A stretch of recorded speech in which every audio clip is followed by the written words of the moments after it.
अगले कुछ दिनों में अफगानिस्तान एक और बड़े खतरे और आफत की तरफ बढ़ रहा है। यूनाइटेड नेशंस यानी यूएन ने चेतावनी दी है कि देश में जल्द ही भूखमरी और गरीबी का राज होगा।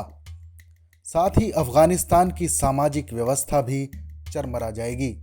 यूएन की माने तो देश पूरी तरह से बिखर जाएगा।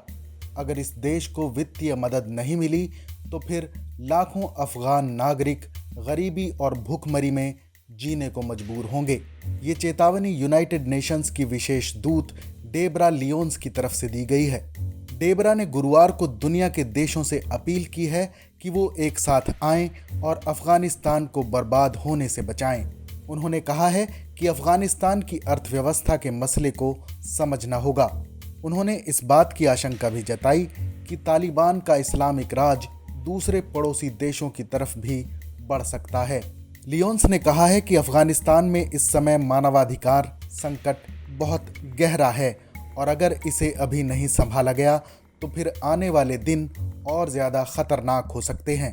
डेबरा लियोन्स की माने तो अरबों डॉलर की अफगान संपत्ति को जब्त करने की वजह से ये हालात पैदा हुए हैं। अगर ऐसा ही होता रहा तो फिर आर्थिक ढांचा बिखर जाएगा। भूख और गरीबी की वजह से बहुत से लोग देश छोड़ सकते हैं और ये देश कई सदी पीछे चला जाएगा। लियोन्स ने 15 सदस्यों वाले यूएन सिक्योरिटी काउंसिल में ये बात कही है। उन्होंने कहा, अगले कुछ महीने तक अर्थव्यवस्था को सांस लेने देना होगा। तालिबान को एक मौका देना होगा ताकि वो इस बार कुछ अलग कर सके, खास तौर पर मानवाधिकार के लिए, हर वर्ग के लोगों के लिए और शायद काउंटर टेररिज्म के लिहाज से भी। लियोन्स के मुताबिक अफगानिस्तान को बड़े स्तर पर मानवाधिकार राहत की जरूरत है। यहाँ पर तेजी से रकम भेजनी होगी ताकि देश की मदद हो सके, मगर ये सुनिश्चित करना होगा कि इस रकम का इस्तेमाल तालिबान की अथॉरिटीज ना करने पाएं। अफगानिस्तान के सेंट्रल बैंक ने $9 बिलियन रिजर्व में रखे, जो इस समय अमेरिका के पास हैं। इस रकम को अमेरिका समर्थित अफगान सरकार गिरने के बाद फ्रीज कर दिया गया था।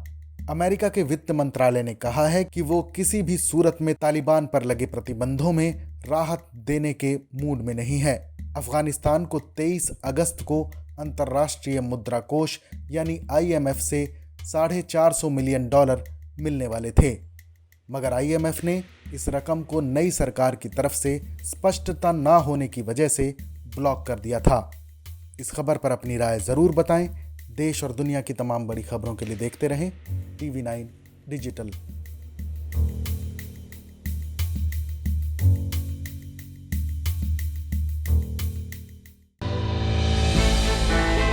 हमने की गलती फिर एक बार, कोरोना ने किया दोबारा प्रहार। मास्क, 2 गज दूरी, करें अपनी सुरक्षा पूरी। कोरोना टीका हम सबको लगाना है, मिलकर साथ समझदारी से कोरोना को हराना है।